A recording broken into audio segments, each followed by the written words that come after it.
Hello friends, and welcome back to my channel. Today I'm sharing my chocolate cookie dough recipe with you.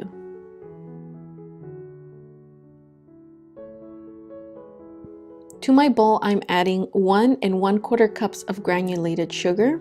You can also substitute powdered sugar for this. 1 large egg and 1 teaspoon of vanilla.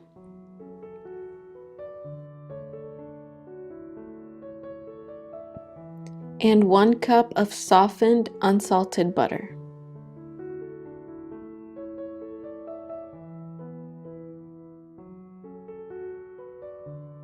When these ingredients are in my mixing bowl, I use the paddle attachment to mix the ingredients for approximately 4 to 5 minutes until the mixture looks grainy and a little bit fluffy.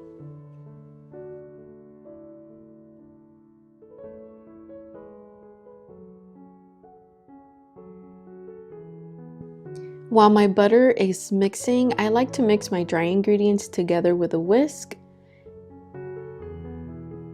And here I'm mixing 1/4 cup of Hershey's Special Dark Cocoa to 3½ cups of all-purpose flour.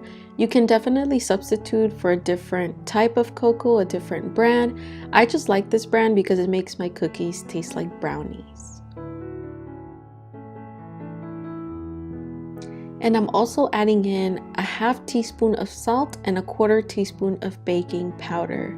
And now I'm just going to take my whisk and make sure that all of my dry ingredients are mixed together evenly.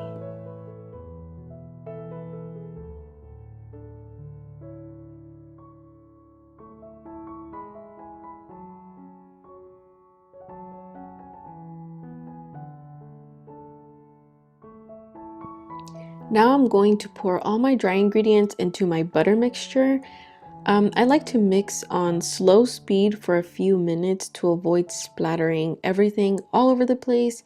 But if you have one of those little shields for your bowl, you can certainly use that.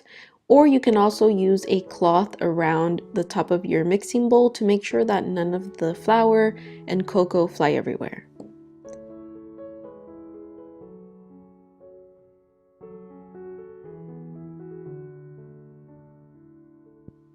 At first, the mixture is going to seem like it's too dry, but don't worry, this is normal. Just make sure to stop and scrape the sides of your bowl from time to time to make sure that the butter that's on the sides is able to incorporate with the dry ingredients in the middle.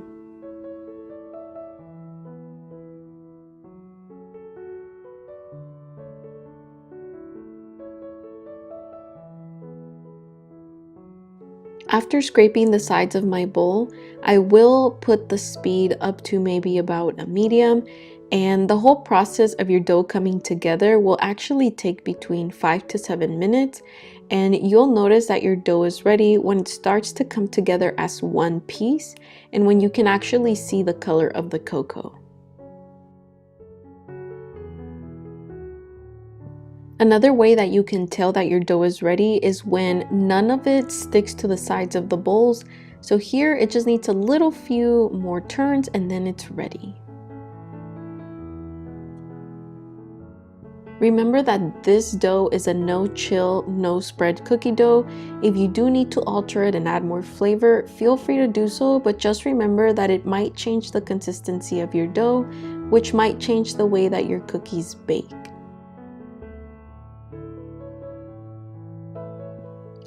As a bonus part, I am going to show you how I roll out my dough. To roll out my cookie dough, I do like to use my DoughEz rolling system, and although this is a non-stick mat, I like to sprinkle my surface with powdered sugar before rolling out my dough to make sure that it's easier for me to remove my shapes once I've cut them. Then I place my rolling guides and begin to roll. I do dip my cutters in powdered sugar for easier release after cutting, and I'll just continue cutting until I've used up all of my rolled out dough. You can definitely re-roll the scraps, and I usually always use up all of my dough, but if you do have leftovers, make sure to wrap it flat in freezer plastic and then place it in a Ziploc bag for later use. The purpose of rolling it out flat is just simply so when you defrost it or when you take it out of the refrigerator, it comes back to room temperature a lot faster. I hope you make the recipe, and don't forget to visit my website for baking time and temperatures. Don't forget to leave a comment and like this video. Make sure to also share it with your friends. Thank you so much for watching, and I'll talk to you later. Bye!